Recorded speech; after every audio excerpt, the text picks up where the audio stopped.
The cold fluorescent lights of the hospital waiting room buzzed overhead, somehow making me feel even more nauseous than I already was.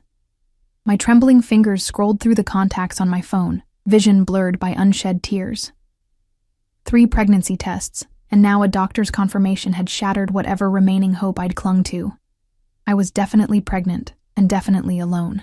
"Ms. Collins?" The nurse's voice pulled me from my spiral of panic. "Your blood work is complete. The doctor has prescribed prenatal vitamins." She handed me a small paper bag and a sympathetic smile that didn't quite reach her eyes. I'd seen that look before. Single, pregnant, and obviously overwhelmed. Another statistic. "Thank you," I managed, my voice barely above a whisper. Outside, rain pummeled the parking lot, turning the world into a gray blur that matched my mood perfectly. I huddled under the small awning, clutching my coat tighter around my body, around the tiny life growing inside me that I had no idea how to provide for. 6 weeks pregnant. The timing confirmed what I already knew. Ryan had left me with more than a broken heart and emptied bank account. My thumb hovered over his name in my phone. I'd deleted his number weeks ago after discovering he'd emptied our joint account and disappeared with my roommate. But in my desperate state, I'd recovered it from an old text. Not to beg him to come back. I wasn't that pathetic, but he needed to know. He needed to take responsibility. I hit the call button before I could lose my nerve, pulling my jacket tighter as the wind picked up, whipping cold raindrops against my face. The phone rang once, twice, 3 times. Each ring twisted my stomach tighter. Would he even pick up? What would I say? "Who is this?" The voice that answered wasn't Ryan's. It was deep, slightly accented and unmistakably annoyed. I pulled the phone away, checking the screen. I'd hit the contact above Ryan's, a number I didn't recognize. In my emotional state, I'd misdialed. "I'm sorry," I stammered. "Wrong number." I moved to hang up when his voice came again, sharper now. "Wait. How did you get this number?" Something in his tone made me freeze. I don't know. It must be saved in my phone. I meant to call someone else." A heavy silence followed, broken only by what sounded like muffled conversation on his end. I should have hung up, but something kept me waiting, the rain now soaking through my thin jacket. "You're crying." It wasn't a question. I brushed at my cheeks, embarrassed that a stranger could hear my distress through the phone. "I'm fine." "You're lying." Again, stated as fact. "What's your name?" Against all better judgment, I answered. "Emily." "Emily," he repeated, my name sounding somehow different in his mouth, waited. "Who were you trying to call?" I don't know why I told him. Maybe it was the hormones, or the desperate loneliness crushing me from the inside out. "The father of my baby. I just found out I'm pregnant and he's gone." The silence that followed seemed to stretch forever. I heard a car door slam in the background of his call, followed by the smooth purr of an expensive engine. "Where are you right now?" he asked, his voice suddenly softer but somehow more intense. "At Memorial Hospital, but I'm leaving. Look, I'm sorry I bothered you. Stay there." The command in his voice was so absolute I actually stopped walking. "Excuse me?" "Stay exactly where you are, Emily. I'm sending a car." I laughed nervously. "I don't even know you." "No," he agreed, "but you will." "That baby needs a father." The line went dead before I could respond. I stood there, phone still pressed to my ear, rain soaking through my clothes as I tried to process what had just happened. Had a complete stranger just claimed my unborn child? The absurdity of it broke through my shock, and I shoved my phone into my pocket, heading toward the bus stop. Clearly, I'd encountered some kind of lunatic. I'd block the number as soon as I got home. 20 minutes later, soaked and shivering at the bus stop, I was beginning to think the day couldn't possibly get worse. The bus was late, my apartment was across town, and my thin jacket offered little protection against the November chill. I closed my eyes, leaning against the plexiglass shelter, willing myself not to cry again. The sound of tires on wet asphalt made me look up, expecting the bus. Instead, a black Bentley with tinted windows rolled to a stop directly in front of me. My breath caught in my throat as the back door swung open, revealing nothing but darkness within. A man emerged, not completely, just enough to stand half-sheltered by the door. Even partially obscured, he commanded attention. Tall, dressed in an impeccably tailored black suit, with broad shoulders and a presence that seemed to compress the air around him. His face remained in shadow, but I could feel his eyes on me, assessing. Emily. The voice from the phone, but richer in person, wrapped around my name like dark velvet. I took an instinctive step back. How do you know I'm Emily? He stepped fully out of the car then, and I got my first clear look at him. Dark hair, cut short and precise. Sharp jawline shadowed with perfectly maintained stubble. Eyes so intensely blue they seemed to pierce right through me. He was older than I'd imagined, maybe late 30s, with subtle silver at his temples that only enhanced his appearance. Behind him, I noticed another man, broad, expressionless, standing vigilant near the driver's side. There are only 2 women at this bus stop, he said, his gaze never leaving my face. And you're the one who looks like she's been crying. A tall man in a dark suit approached from behind him, opening a large umbrella and holding it over his boss. The movement was fluid, practiced, revealing a glimpse of a shoulder holster beneath a suit jacket that made my blood run cold. Who are you? I managed, hating the tremor in my voice. Alexander Volkov, he replied, as if the name should mean something to me. When I showed no recognition, something like amusement flickered across his face. Let's get you out of the rain. I'm not getting in a car with a stranger, I said, summoning whatever courage I could find. His lips curved slightly. A wise policy. But you called me Emily, by accident. There are no accidents. He extended his hand, not grabbing for me, simply offering. You're shivering, you're pregnant, and from what I can see, you're alone. Let me help you. Why would you help me? You don't know me. His expression softened marginally. Because that baby needs a father, and I'm in a position to provide what you both need. Behind him, a second bodyguard scanned the street, his attention focused everywhere except our conversation, the casual display of security, the car that probably cost more than I'd make in 10 years, the absolute confidence in Alexander's stance. All of it screamed danger and power. What exactly are you suggesting? I asked, wrapping my arms protectively around my middle. A proposition. One that would solve your problems and satisfy certain requirements of mine. He glanced at the darkening sky. But perhaps we could discuss this somewhere dry. No obligations. Just a conversation. Every instinct screamed to run. But where would I go? Back to my empty apartment with its past due rent notice? To my minimum wage job that wouldn't cover daycare? To my parents who'd made it clear that my poor decisions were no longer their concern? And underneath it all, a treacherous voice whispered, what if this is the universe throwing you a lifeline? One conversation. I agreed reluctantly, in public. Something that might have been respect flashed in his eyes. Of course. He stepped back, giving me space to approach the car on my own terms. As I moved forward, he spoke quietly to his driver, who immediately pulled out a phone. The interior of the Bentley was like another world. Soft leather seats, the scent of expensive cologne and cedar, soft classical music playing through hidden speakers. Alexander slid in beside me, leaving a respectful distance between us. Up close, I could see the subtle details that spoke of wealth beyond anything I'd known. The platinum watch peeking from his cuff, the way his suit was clearly made for his body alone. Tell me about Ryan, he said, as the car pulled smoothly away from the curb. I stiffened. How do you know his name? Alexander's expression remained neutral. You mentioned the father of your child. I assumed that was his name. Had I? My mind was too frazzled to remember what I'd said during our brief call. There's nothing to tell. He's gone. With your money as well, it seems. My cheeks burned. Was I that transparent? It doesn't matter. On the contrary, he said, his voice hardening slightly. It matters a great deal. Men who abandon their responsibilities deserve consequences. The casual way he spoke of consequences sent a chill through me. Look, I appreciate the ride, but I don't understand what's happening here. Who are you, really? And what did you mean about the baby needing a father?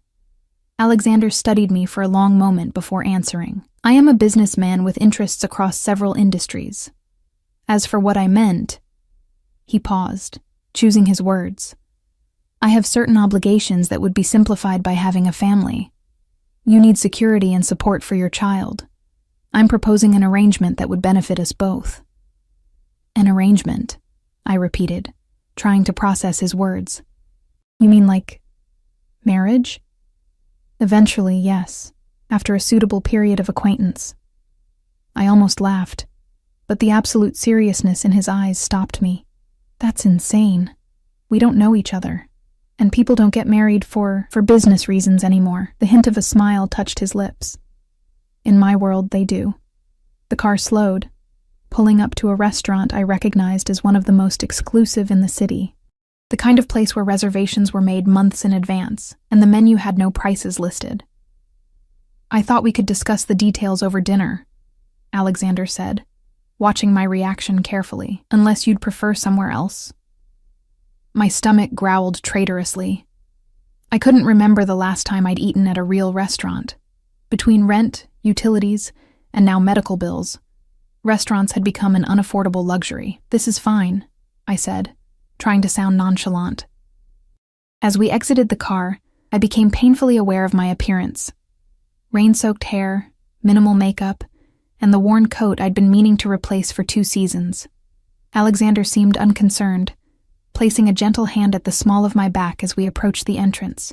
The maitre d' recognized him immediately. Mr. Volkov, an unexpected pleasure. Your usual table? Thank you, Antoine. And please bring a selection of appetizers immediately. My guest is eating for 2. I felt my face flush as Antoine's eyes widened slightly before his professional mask returned. Of course, sir. Right this way. As we followed him through the restaurant, I noticed how conversations dimmed as we passed. People tried to look without being obvious, their curiosity almost palpable. Who was Alexander Volkov that his mere presence caused such a reaction? And more importantly, what had I gotten myself into? Our table was tucked away in a corner that offered both privacy and a clear view of the entire restaurant. Alexander pulled out my chair, waiting for me to sit before taking his own seat across from me. His bodyguards positioned themselves discreetly at separate points in the restaurant, their presence almost forgotten until you noticed how their eyes constantly surveilled the room. You're uncomfortable, Alexander observed, as a waiter immediately appeared with water and a basket of warm bread. I'm sitting in a 5-star restaurant looking like a drowned rat, with a man I just met who's talking about marriage. Uncomfortable doesn't quite cover it. The corner of his mouth twitched. Your honesty is refreshing. It's all I have to offer, I replied, then immediately regretted how pathetic it sounded. Alexander's eyes held mine. I doubt that very much. The intensity of his gaze made me look away. I focused on the bread basket instead, suddenly aware of how hungry I was. I reached for a piece, trying to ignore how my hand trembled slightly. Please, eat, he encouraged, gesturing to the basket. I didn't need to be told twice. The bread was still warm, with a perfect crust and soft interior that practically melted in my mouth. I closed my eyes briefly, savoring it. When I opened them, Alexander was watching me with an expression I couldn't quite decipher, something between fascination and possessiveness. It made my skin prickle with awareness. You said you're a businessman, I said, desperate to break the tension. What kind of business? Import to export, primarily. Real estate, some investment ventures. His answer was smooth, practiced. But tonight isn't about my work. Tell me about yourself, Emily. Just then, a parade of servers appeared with small plates of appetizers, saving me from having to answer immediately. They arranged what looked like a feast before us. Delicate arrangements of seafood, roasted vegetables, and things I couldn't even identify. I didn't order any of this, I whispered once they'd gone. I took the liberty. He gestured to the spread. Please, try whatever appeals to you. My stomach growled again, and I gave up any pretense of restraint. I sampled dishes cautiously at first, then with growing enthusiasm as flavors I'd never experienced exploded across my palate. Alexander ate sparingly, seeming to take more pleasure in watching me enjoy the food. You never answered my question, he said after I'd slowed down. Tell me about yourself. I dabbed at my mouth with the napkin, suddenly self-conscious. There's not much to tell. I'm 26. I work as an administrative assistant at Meridian Insurance, or I did, Until last week when they restructured my department. His eyes narrowed slightly. So you're unemployed, temporarily? I said defensively. I have interviews lined up, while pregnant, he stated, not unkindly. The reality of my situation crashed back over me. Pregnant, jobless, with barely enough savings to cover next month's rent. I set down my fork, appetite suddenly gone. I'll figure it out, I said, more to convince myself than him. I'm sure you would, Alexander replied, surprising me.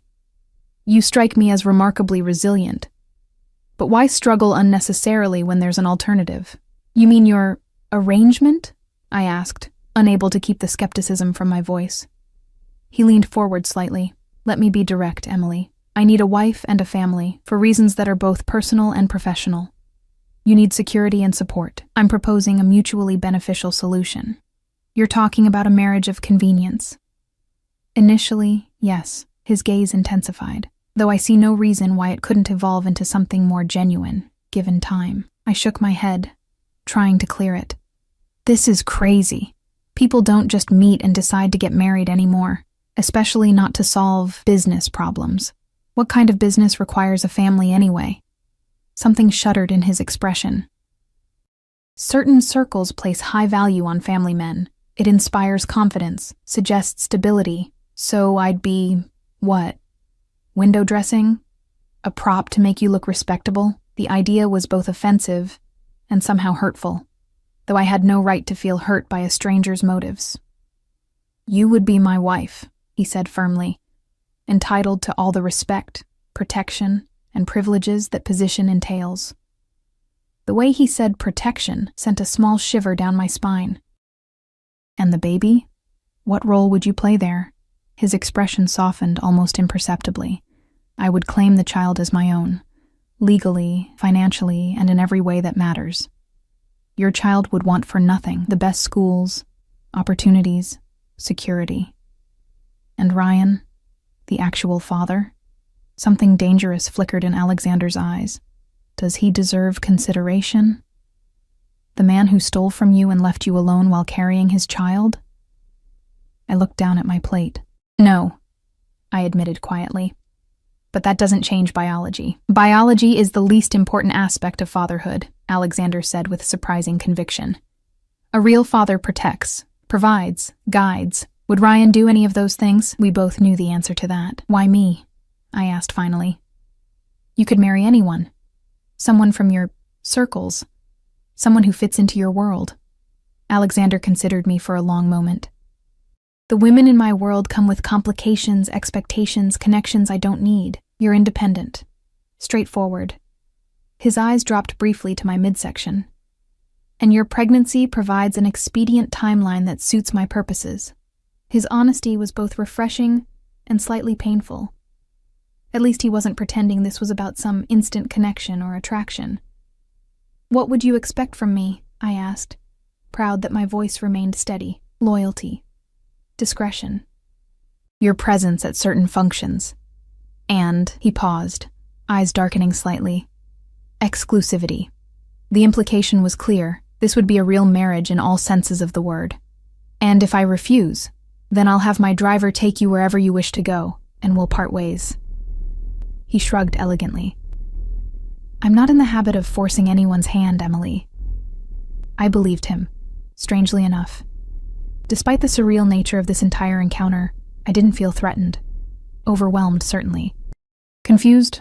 Absolutely. But not afraid. I need time to think, I said finally. Alexander nodded once. Reasonable.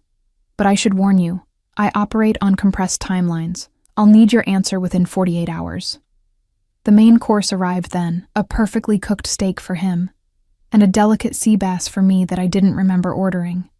As we ate, Alexander steered the conversation to lighter topics. Books, music, my hometown. He was surprisingly easy to talk to when not discussing bizarre marriage proposals. His attention focused completely on me in a way I found both flattering and unnerving. I learned he'd immigrated from Russia as a teenager, that he spoke 5 languages, that he preferred classical music, but had a secret appreciation for 80s rock ballads. Small, humanizing details that made him seem less like the intimidating figure who'd emerged from the Bentley. After declining dessert, my stomach already uncomfortably full, I excused myself to the restroom. In the elegant marble sanctuary, I stared at my reflection in the mirror. My hair had dried in unruly waves, my mascara slightly smudged beneath my eyes. I looked exactly like what I was, a woman out of her depth. "Get it together, Emily," I whispered to myself, splashing cool water on my face. "Think this through. Marriage to a virtual stranger. A man who clearly wielded significant power and influence. A man who wanted to claim my baby as his own. It was insane. Something from a bad movie plot, not real life. And yet, what were my alternatives? Struggling as a single mother, working multiple jobs just to afford daycare, moving back to my parents' house to endure their constant judgment? Or worst of all, reaching out to Ryan again, begging for support he'd never willingly give. I dried my hands and squared my shoulders. I wasn't agreeing to anything tonight. I'd take the 48 hours, weigh my options carefully. This wasn't a fairy tale, and Alexander Volkov was certainly no Prince Charming. But maybe, just maybe, he was the lifeline I desperately needed. When I returned to the table, Alexander was speaking quietly into his phone. He ended the call as I approached, standing smoothly to pull out my chair. "Everything all right?" he asked, noticing my contemplative expression. "Just processing," I admitted. He nodded, understanding without pressing further. "I've taken care of the bill. Are you ready to leave?" Outside, the rain had stopped, leaving the streets glistening under the streetlights. Alexander's car appeared instantly, as if the driver had been watching for our exit. As we approached, Alexander placed a hand lightly at the small of my back, not controlling, but protective. The simple contact sent a warmth through me that I tried desperately to ignore. "Where can I take you?" he asked, as we settled into the car's luxurious interior. I hesitated, suddenly reluctant to have him see my shabby apartment building. "Just drop me at the corner of Maple and 3rd. I can walk from there." His expression hardened. "I'll see you to your door." "That's not necessary. It is to me." His tone brooked no argument. "Your address, Emily." Reluctantly, I gave it. As the car glided through the city streets, Alexander reached into his jacket and withdrew a small card. "My private number," he said, offering it to me. "Call me directly when you've made your decision, or if you need anything at all before then." I took the card, noting the heavy stock and embossed lettering. Just a phone number, no name or title. "Thank you for dinner," I said, feeling the inadequacy of the words even as they left my mouth. "Thank you for your company," he replied formally. Then, in a slightly warmer tone, "And for considering my proposal, however unconventional it may seem." The car pulled up to my building, and I winced internally at how it must look through his eyes, the peeling paint, the flickering security light, the general air of neglect. Alexander's face revealed nothing as he exited first, then offered his hand to help me out. His bodyguard materialized, scanning the quiet street before nodding slightly to Alexander. With a shock, I realized he'd been in a second car behind us the entire time. "I'll walk you up," Alexander said, his hand returning to the small of my back. Too tired to argue further, I led him into the building and up the 3 flights of stairs. The elevator had been temporarily out of service for the 6 months I'd lived there. He said nothing about the graffiti in the stairwell or the distinct smell of marijuana seeping from 2B. At my door, I fumbled for my keys, suddenly nervous. "Well, this is me." Alexander surveyed the hallway with a slight frown. "You have my number. Use it, Emily. Whatever you decide." I nodded, not trusting myself to speak. This entire evening felt dreamlike, disconnected from reality. He stepped closer then, slowly enough that I could have moved away if I wanted to. His hand came up to my face, thumb gently brushing my cheek in a gesture so tender it made my breath catch. 48 hours, he reminded me softly. Then he turned and walked away, his footsteps echoing in the dingy hallway, leaving me standing there with my hand pressed to my cheek, and my mind in absolute chaos. Inside my apartment, I leaned against the closed door, finally allowing the full weight of the day to crash over me, pregnant, unemployed, and now with a marriage proposal from a man who screamed power, danger, and secrets. I placed Alexander's card carefully on my nightstand before changing into my oldest, most comfortable pajamas. As I slid under the covers, my phone chimed with a text from an unknown number. "Rest well, Emily. We'll speak soon." I didn't need to ask who it was from. Somehow, Alexander Volkov had already obtained my number. As I drifted off to sleep, one thought kept circling in my exhausted mind. What exactly would I be agreeing to if I said yes? The answer came sooner than expected, in the form of a loud pounding on my door at 7 a.m. Groggy and disoriented, I stumbled to answer it, expecting my chronically confused elderly neighbor who occasionally forgot which apartment was hers. Instead, I found myself facing the expressionless bodyguard from last night. "Ms. Collins," he said with a curt nod. "Mr. Volkov requests your presence for breakfast." "Excuse me?" I blinked at the bodyguard, certain I was still half asleep and misunderstanding. "Breakfast? Now?" "Yes, ma'am." His expression remained impassive. "The car is waiting." I glanced down at my faded pajamas and tangled hair. "I'm not exactly ready for—" "You have 15 minutes to prepare yourself," he interrupted, checking his watch. "Mr. Volkov is on a tight schedule this morning." Before I could protest further, he stepped back. "I'll wait here." I closed the door, leaning against it for a moment as I tried to process this new development.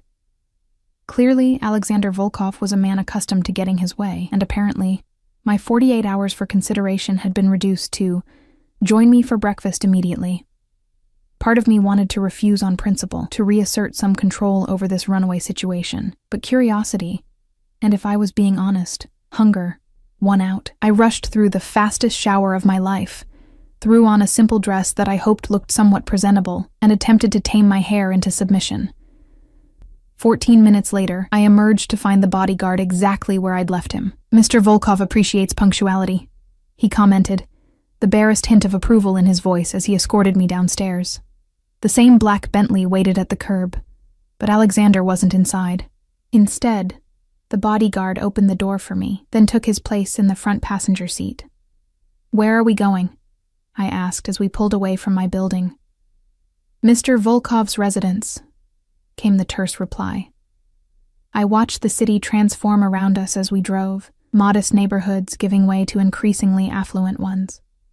Finally, we turned onto a private drive, guarded by an imposing gate that opened automatically as we approached.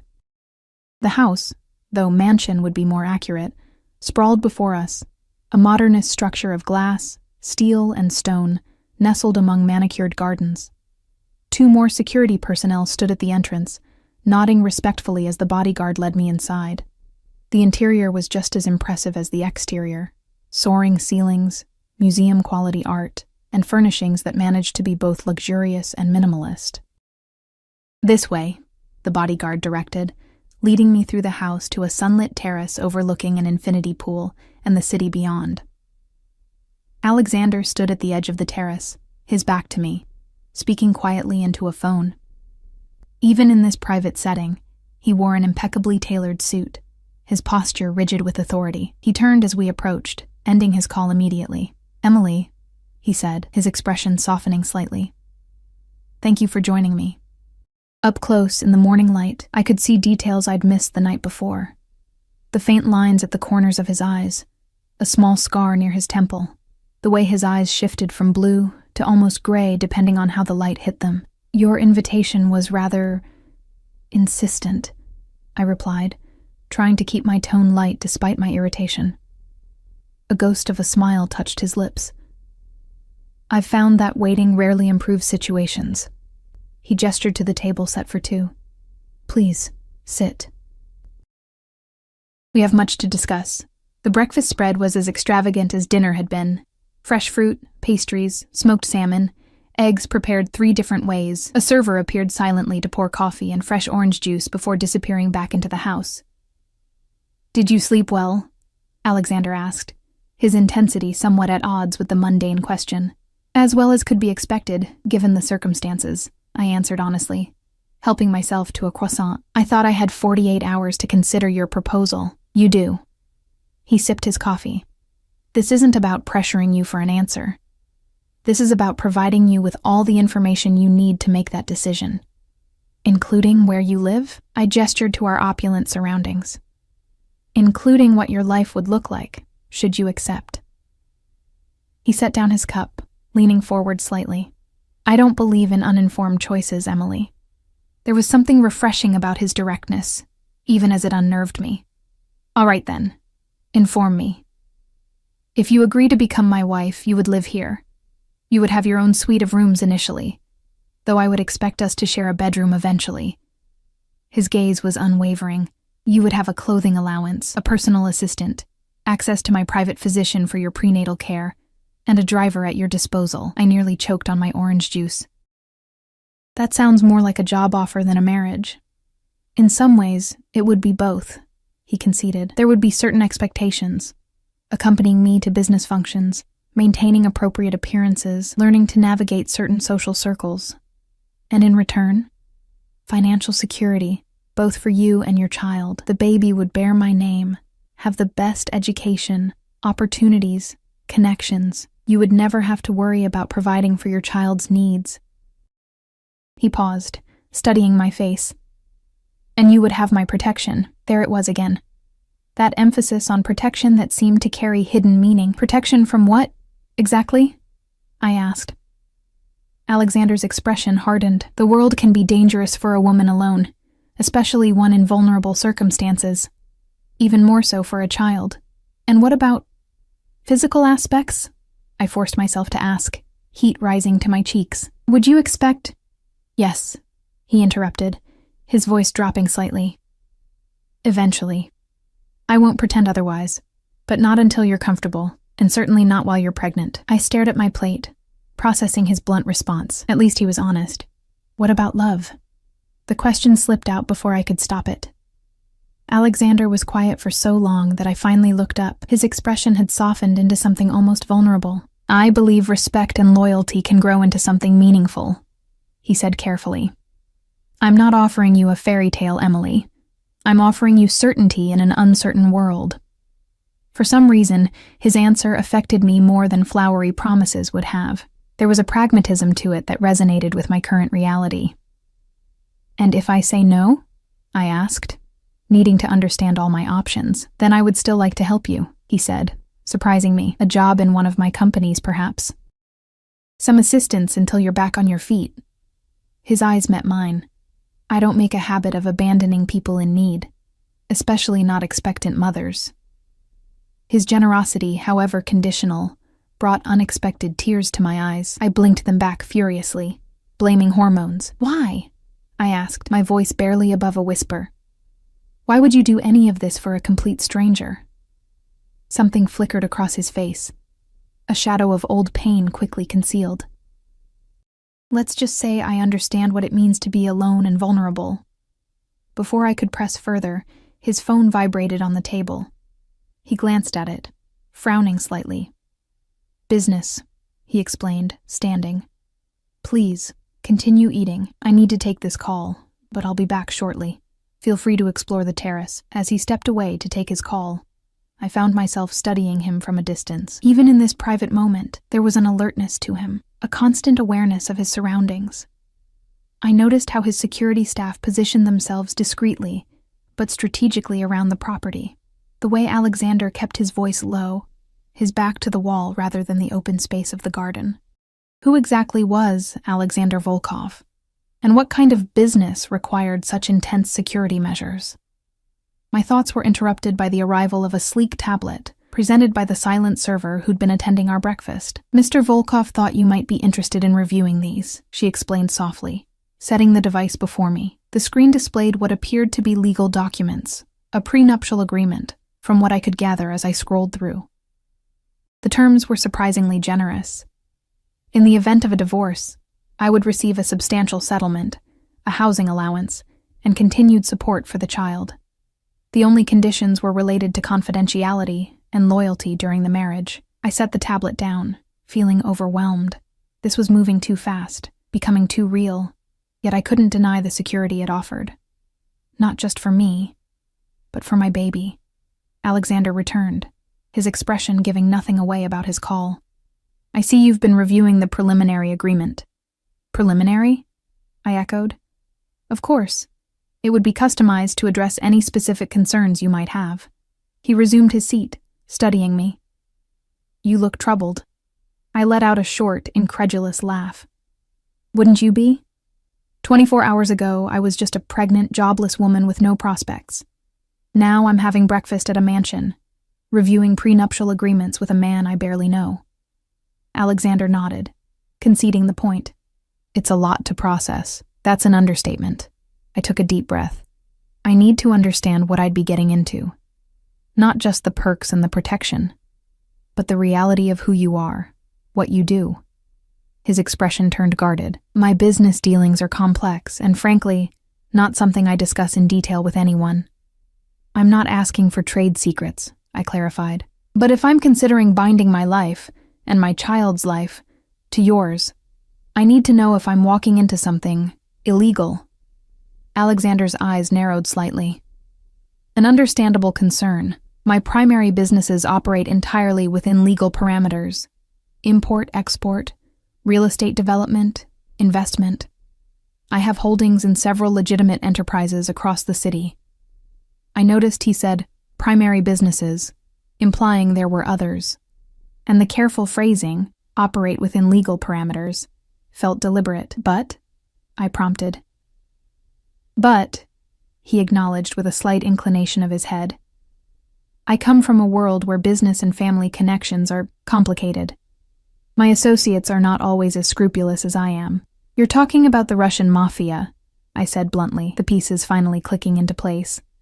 The security, the power, the way people reacted to him at the restaurant. Alexander didn't flinch. I prefer to think of it as an extended family with diverse business interests. Is that supposed to be reassuring? It's the truth, he replied simply. And it's the reason I need a wife, a family. Certain transitions in leadership require stability, tradition. I stared at him, trying to reconcile the sophisticated businessman across from me with the implications of what he was saying. So I'd be marrying into the mob. You'd be marrying me, he corrected, leaning forward. And I would ensure that neither you nor the child ever had any contact with the less savory aspects of my associations. My mind was reeling. This was insanity, considering marriage to a man with ties to organized crime. And yet, a small voice whispered, would struggling alone really be better for my child? I need time, I said finally. Real time. Not just until tomorrow. Alexander studied me for a long moment. 3 days, he offered. I can give you that much. But Emily, his voice softened. Remember that your safety is my primary concern. The longer you remain unprotected, the more vulnerable you are. The way he said it sent a chill through me. Am I in danger? Not specifically, he replied carefully. But your situation, pregnant, alone, financially unstable, makes you an easy target in general. Before I could question him further, the bodyguard who had escorted me appeared at the edge of the terrace, his expression urgent. He approached Alexander, whispering something in his ear that made Alexander's entire demeanor change in an instant. Take her inside, Alexander ordered, rising abruptly. Secure room. The bodyguard moved with startling speed, grasping my arm firmly but not roughly. Ms. Collins, please come with me immediately. What's happening? I asked, alarmed by the sudden shift. Alexander's face had transformed into something cold and dangerous. We have unwelcome visitors. It's nothing to concern yourself with, but I need you safe. The bodyguard, whose name I still didn't know, led me swiftly through the house, his grip on my arm brooking no argument. Behind us, I heard Alexander barking orders in what sounded like Russian, his voice harsh and commanding in a way I hadn't heard before. What's going on? I tried again as we descended a staircase I hadn't noticed earlier. Security protocol, the bodyguard replied tersely. Mr. Volkov will explain later. We entered what appeared to be a private office suite, but he continued to a back wall where he pressed his palm against a seemingly ordinary wooden panel. A hidden door swung open, revealing a small but well-appointed room. Comfortable seating, a mini bar, and what looked like security monitors showing various angles of the property. Please remain here until Mr. Volkov comes for you, he instructed, finally releasing my arm. The room is secure. Secure from what? I demanded. But he was already stepping back through the doorway. Everything you need is here. Water, food, bathroom through there. He gestured to another door. The door will lock automatically. Only Mr. Volkov and I have access. With that, he closed the door, leaving me alone in what was essentially a luxurious panic room. I heard the soft click of the lock engaging, and fought a momentary wave of claustrophobia. I was locked in a stranger's house, in a hidden room, with no idea what was happening. The rational part of me knew I should be terrified, possibly looking for another way out. Instead, I found myself drawn to the security monitors, seeking answers. The screens showed the front gate, where 2 black SUVs had pulled up. Men in dark suits, not unlike Alexander's security team, stood outside, apparently in some kind of standoff with Alexander's people. I couldn't see Alexander on any of the screens, but the tension was palpable even through the silent feed. After several tense minutes, the SUVs retreated, backing away from the gate. I watched as Alexander's security maintained their positions, no one relaxing until the vehicles had disappeared from view. 20 minutes passed before the door finally opened again. Alexander entered alone, his expression carefully controlled, but with a tightness around his eyes that hadn't been there before. "I apologize for the interruption," he said formally. "Are you going to tell me what that was about?" I asked, crossing my arms over my chest. He considered me for a moment. Business associates who arrived unannounced. It was impolite. And that required locking me in a panic room? It required ensuring your safety, he corrected. My world can be unpredictable at times. I prefer to err on the side of caution. This is what it would be like, isn't it? I asked quietly. Being rushed to safety whenever something happens. Never knowing the full story. Alexander moved further into the room, maintaining a respectful distance. Initially, perhaps, until certain matters are resolved. His expression softened marginally. "It wouldn't always be like this, Emily. But it is like this now," I pointed out. "And you want me to bring a child into this situation." Something flickered in his eyes, regret perhaps. "I want to provide safety and security for you and your child. Sometimes that means protective measures that might seem extreme." I sank onto one of the plush chairs, suddenly exhausted. This is all too much. 24 hours ago, my biggest problem was figuring out how to make rent while pregnant. Now I'm hiding from mysterious business associates in a panic room. Alexander surprised me by kneeling before my chair, bringing himself to eye level. Up close, I could see the faint shadows beneath his eyes, a small nick on his jaw from shaving. Humanizing details that contrasted with the powerful, dangerous aura he projected. "I understand this is overwhelming," he said, his voice gentler than I'd heard it before. "But consider this. Your current situation offers no protection at all. At least with me, you would have resources, security." "At what cost?" I whispered. His eyes held mine steadily. "Your independence to some degree. Your anonymity, but never your dignity or your safety." I looked away, unable to hold his intense gaze. "I need to go home. I need to think." "Of course." He stood smoothly, extending a hand to help me up. "I'll have Dimitri drive you." As we made our way back upstairs, I couldn't help noticing the subtle signs that something significant had occurred. Security personnel speaking quietly into earpieces, a vase of flowers that had been knocked over and hastily righted, the lingering tension in the air. Alexander escorted me to the front door himself, where the Bentley already waited. Before I could step outside, he took my hand gently. "Emily," he said softly, "whatever you decide, call me if you need anything, day or night." There was genuine concern in his eyes, and something else I couldn't quite identify. I nodded, not trusting myself to speak, and slipped into the waiting car. The drive back to my apartment passed in silence, my mind too chaotic to formulate coherent thoughts. Only as we pulled up to my building did a new worry surface. What if whoever had come to Alexander's house followed us here? Dimitri, seemingly reading my mind, spoke for the first time since we'd left. "I will escort you inside, Ms. Collins, and security will monitor your building until Mr. Volkov's personal team arrives." "Personal team?" I echoed. 2 of our people will be stationed nearby for your protection, he explained matter-of-factly. Regardless of your decision regarding Mr. Volkov's proposal, I wasn't sure whether to be comforted or alarmed by this information. Is that really necessary? Dmitri's expression remained neutral. Mr. Volkov believes it is. Too exhausted to argue, I allowed him to escort me upstairs. He performed a quick but thorough check of my apartment before nodding, apparently satisfied. The team will be in place within the hour, he informed me. You will not see them, but they will be watching. If you need anything, use this. He handed me what looked like a normal smartphone. Press the side button 3 times rapidly for emergency assistance. With that, he left, leaving me standing in my shabby apartment that suddenly felt both like a sanctuary and a prison. I sank onto my couch, the events of the morning replaying in my mind.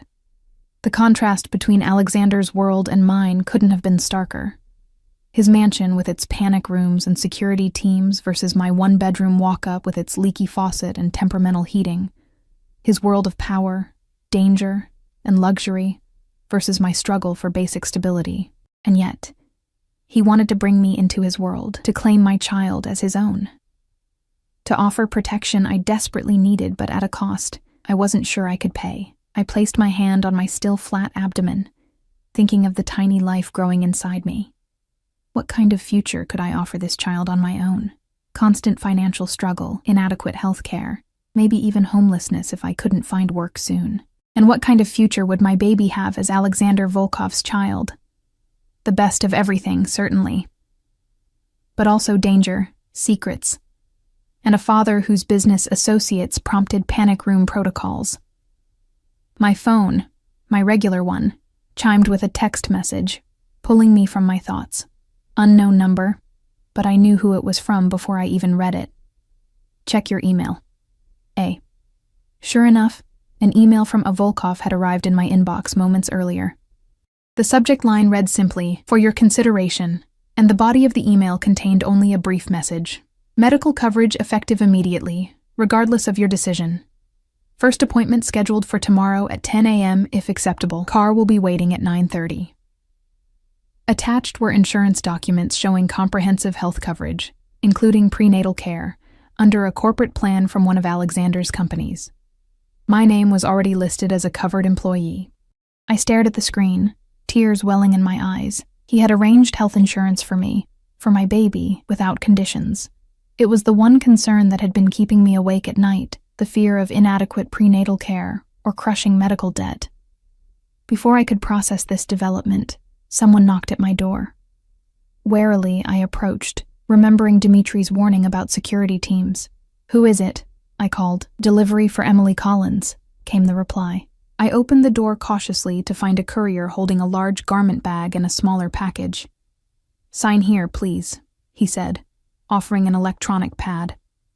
After he left, I unzipped the garment bag to find an elegant maternity dress in deep burgundy, along with appropriate shoes and accessories. The smaller package contained prenatal vitamins, ginger tea for morning sickness, and a note in Alexander's strong handwriting. For tomorrow's appointment, the doctor prefers business attire. I sat on the edge of my bed, fingering the soft fabric of the dress. It was beautiful, expensive, and exactly my size.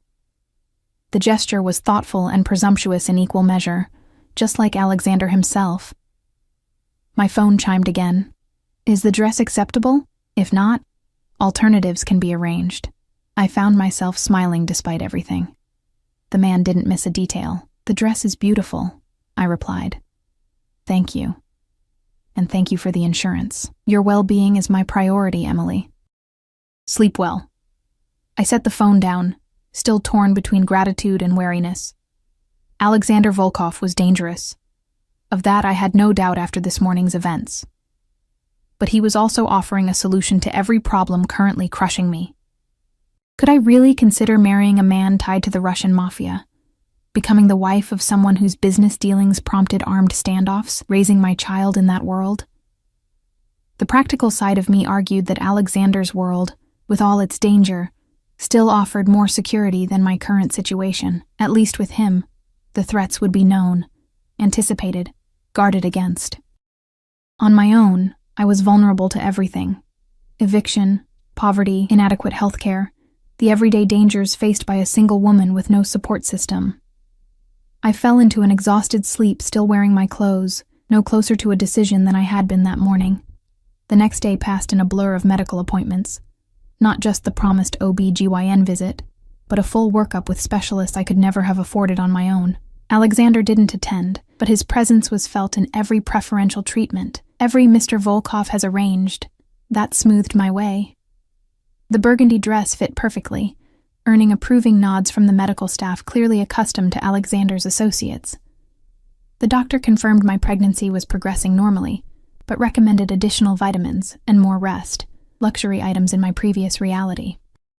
By evening, I was back in my apartment, surrounded by prenatal vitamins, pregnancy books, and healthy food that had been delivered while I was out. Alexander hadn't contacted me all day, giving me the space I'd requested, but his influence permeated everything around me now, from the security I couldn't see, but knew was there, to the material comforts suddenly appearing in my life.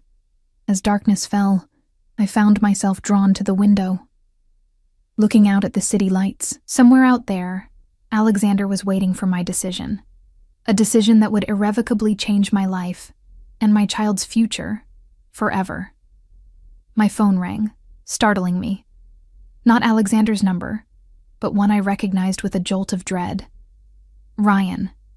After everything that had happened, I'd almost forgotten about him, the actual father of my baby, the man who'd abandoned me when I needed him most. My hand shook as I answered. Hello? Emily. Ryan's voice, once so beloved, now set my teeth on edge. We need to talk. There's nothing to talk about, Ryan. I fought to keep my voice steady, one hand instinctively moving to my stomach in a protective gesture. Come on, babe, don't be like that. His voice held that cajoling tone I once found charming. Now it just sounded manipulative. Stacy and I had a fight. I've been thinking about you, of course. His fling with my former roommate had hit a rough patch, so he was circling back to his backup plan. I almost laughed at the predictability. How did you even get this number? I changed it after you left. After he emptied our joint account and disappeared without a word, to be precise. Stacy still had it. Look, I made a mistake, okay? I want to make things right. It's too late for that. I moved away from the window, suddenly conscious that Alexander's security might be watching. The thought of them witnessing this conversation made me straighten my spine, find my resolve. At least meet me for coffee, Ryan pressed. Tomorrow? The place near your work, like we used to? I don't work there anymore. I took a deep breath. And I'm pregnant, Ryan, with your child. The silence that followed told me everything I needed to know. Are you sure it's mine? He finally asked. White-hot anger flashed through me. Considering you were the only person I was with for the past year? Yes, I'm quite sure. Shit, Emily. I'm not ready for a kid. You know that. Neither was I. But here we are, I replied coldly. What do you expect me to do? His voice had turned defensive, almost accusatory. I can barely cover my own rent right now. I closed my eyes, remembering exactly why he couldn't cover his rent. Because he'd spent our savings on his new life with Stacy. I don't expect anything from you, Ryan.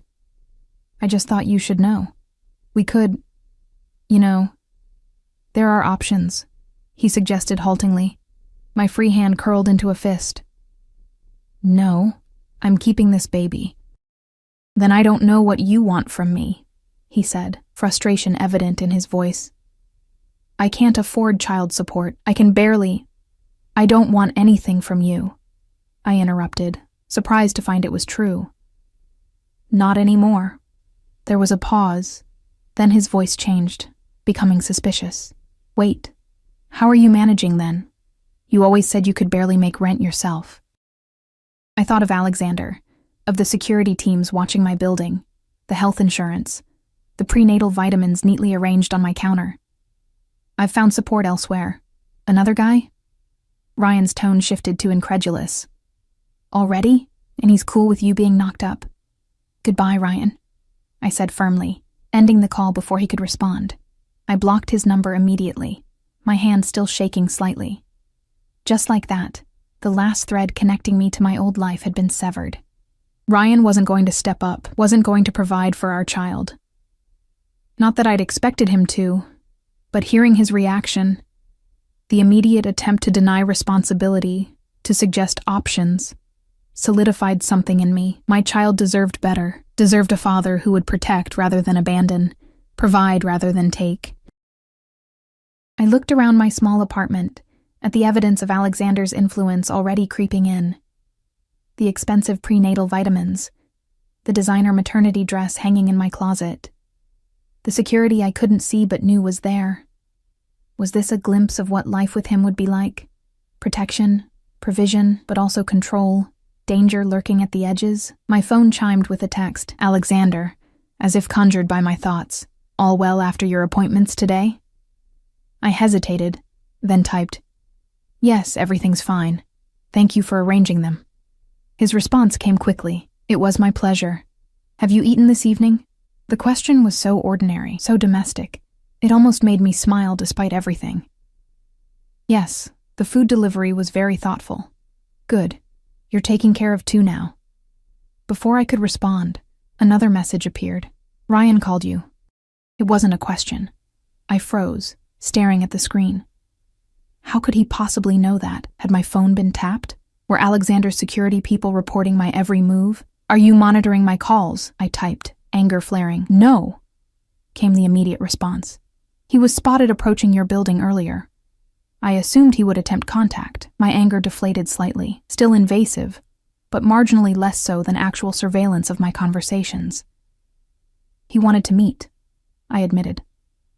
I told him about the baby. There was a longer pause this time. And nothing," I replied. "He suggested options and complained about not being able to afford child support." Another pause. "I see." Something in those two simple words sent a chill down my spine. "Alexander, don't do anything. It doesn't matter." I blocked his number. "Of course it matters," he responded, "but we can discuss this tomorrow. It's been a long day, and you need rest." He was right about that, at least. Emotional exhaustion weighed on me like a physical thing. "Good night, Alexander." "Good night, Emily. Sleep well." I plugged my phone in to charge and prepared for bed, my mind still churning with the decision looming before me. Ryan's call had clarified some things, at least. I was truly on my own, or I would be, without Alexander's offer. That night, I dreamed of locked rooms and gilded cages, of protection that felt like imprisonment. I woke gasping, my hand protectively covering my stomach. Dawn was just breaking, pale light filtering through my thin curtains. I made myself tea, the ginger variety Alexander had sent, and sat by the window, watching the city wake up. In just 2 days, my decision deadline would arrive. I had to choose. Independence with all its struggles and insecurities, or Alexander's world with its protection and dangers. My phone rang, startling me from my thoughts. Unknown number, not Alexander's. Warily, I answered. "Ms. Collins?" A woman's crisp, professional voice. "This is Sandra Hayes from Meridian Insurance HR department. I'm calling regarding an incident involving one of our former employees, Ryan Thorne." My heart rate accelerated. What kind of incident? Mr. Thorne was caught attempting to access confidential company files early this morning. Security has detained him, and upon questioning, he became quite agitated. He mentioned your name several times, making some concerning statements. "What kind of statements?" I asked, though I already suspected. "Threats, Ms. Collins, specifically directed at you and, your condition." Her voice softened slightly. "Given the nature of his comments, we felt obligated to warn you. The police have been notified." I sank onto my couch, my free hand again moving protectively to my abdomen. "Thank you for letting me know." After hanging up, I sat in stunned silence. Ryan had never been violent during our relationship, but he'd always had a temper. Finding out about the pregnancy must have pushed him over some edge, and now he was making threats. Against me, against our baby. My phone buzzed with a text from Alexander. "Stay inside. Car coming in 15 minutes. He knew. Somehow, he already knew about Ryan. I should have been disturbed by how plugged in he seemed to be, how quickly information reached him. Instead, I felt only relief. I dressed quickly, throwing essentials into a small bag. True to his word, exactly 15 minutes later, I received another text. Car outside, Dimitri waiting. I hurried downstairs to find the now familiar Bentley, Dimitri standing beside it with a watchful expression. He opened the door without a word, his eyes constantly scanning the street. "Mr. Volkov is expecting you," he said as we pulled away from the curb. "How did he know?" I asked. "About Ryan?" Dimitri's eyes met mine briefly in the rearview mirror. "Mr. Volkov has connections in many places. It is his business to know things." The rest of the drive passed in silence. When we arrived at Alexander's mansion, I was escorted directly to what appeared to be a study. Warm wood paneling, floor-to-ceiling bookshelves, a massive desk overlooking the gardens. Alexander stood as I entered, concern evident in his expression. "Emily, are you all right?" "I'm fine," I assured him. "Just shaken." He gestured to a comfortable chair near a fireplace where a small fire burned despite the mild weather. "Sit, please. Would you like tea? Something stronger, perhaps?" "Tea would be nice," I admitted, sinking into the chair. "How did you know about Ryan?" Alexander took the seat opposite mine, his posture perfect even in this informal setting. "I have people at Meridian. When Ryan was detained, I was notified immediately." "Of course you do," I murmured, not even surprised anymore. A slight smile touched his lips. "Is it so terrible to have connections that keep you informed, that keep you safe?" Before I could answer, an older woman entered with a tea service, setting it on the small table between us before departing silently. Alexander prepared my tea exactly as I preferred it, something he'd apparently noticed at our previous meals. The gesture, small but thoughtful, touched me unexpectedly. "Ryan never posed a threat before," I said, accepting the cup. "He was selfish, irresponsible, but never dangerous." "Men like Ryan become dangerous when cornered," Alexander replied, his voice hardening slightly, "when their self-image is threatened. Learning about the pregnancy, being caught breaking into his former workplace, these things made him desperate." I sipped my tea, considering his words. The HR woman said he made threats, about me and the baby. Something dangerous flashed in Alexander's eyes. Yes, threats he will never have the opportunity to carry out. A chill ran through me. "What does that mean? What did you do?" "Nothing yet," he assured me, his tone gentler. "But you need to understand, Emily. In my world, threats against family are never tolerated, never." "I'm not your family," I pointed out quietly. Alexander set down his cup, leaning forward slightly. "But you could be. You and the child."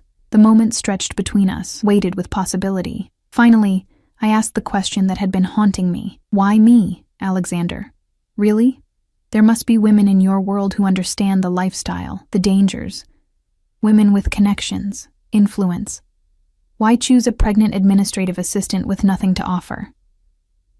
His expression softened, vulnerability showing through his carefully controlled facade. "Because you have no agenda, no family ties to rival interests. No ambitions within my world." He paused, choosing his words carefully. "And because when we spoke that first time, when you called the wrong number, you were honest. Vulnerable but not weak. That combination is rare in my experience." I looked away, unable to hold his intense gaze.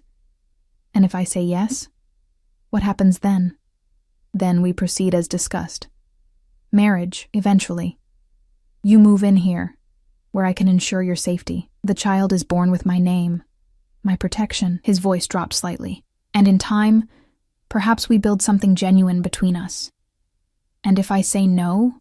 Alexander's expression remained calm, but something flickered in his eyes. "Then I respect your decision. The security team remains in place, as does your health coverage. I find you suitable employment in one of my legitimate businesses, and I ensure Ryan never comes near you or the child." I stared at him, realization dawning. "You're still offering to protect me even if I refuse to marry you?" "Of course." He seemed almost surprised by my confusion. "The child deserves protection regardless of your decision, and you—" He hesitated. "You deserve better than fear and uncertainty." In that moment, I saw beyond the dangerous businessman, beyond the Mafia connections and security protocols. I saw a man shaped by his own code, one that placed protection of the vulnerable above all else. "Did someone fail to protect you, Alexander?" I asked softly. "Is that why this matters so much to you?" Pain flashed across his face before he could mask it. "My mother," he said quietly. "She was in a vulnerable position, with a child, without protection." He looked away. It didn't end well for her. Understanding bloomed within me. This wasn't just about business interests or appearing respectable. This was personal for him, deeply, painfully personal. "I'm sorry," I said, meaning it. He nodded once in acknowledgement. "So, now you understand why I made the offer, why I will protect you and the child regardless of your answer." I set down my teacup, a strange calm settling over me. In the most unexpected way, through the most unusual circumstances, I had found someone who prioritized my safety, my child's future, above all else. It wasn't love, not yet, but it was something solid, something I could build upon. "Yes," I said simply. Alexander went very still. "Yes, I accept your proposal." I met his gaze steadily. "But I have conditions." A hint of a smile touched his lips. "I would expect nothing less. Name them." "Complete honesty between us, always. I need to know what I'm facing, what dangers might affect our child." He nodded. "Within reason. Some details of my business are better left unknown." "Fair enough." "Second, I finished my degree. I was 3 credits short when money ran out. I want to complete it. Done." "Anything else?" I took a deep breath. If this is going to work, if we're really going to try to build something genuine, then it can't be just a business arrangement. I need to know you're committed to trying, to seeing me as a partner, not just a convenience. Alexander rose, crossing the small space between us. He knelt before my chair, taking my hands in his. "Emily Collins, I am many things, some of them not admirable, but I am always a man of my word." His thumbs brushed gently over my knuckles. "I commit to trying, to seeing you as the remarkable woman you are, and to being a father to your child in every way that matters." As he sealed his promise with a gentle kiss to my hand, I knew my life had irrevocably changed. I was entering a world of power and danger, of luxury and secrets, but I would face it with a man who understood protection, who valued loyalty above all. And my child, our child now, would grow up safe, provided for, and with a father who would move heaven and earth to keep them from harm. It wasn't a fairy tale ending, but for a woman who had called the wrong number in her darkest moment, it was something far more valuable, a future I could believe in.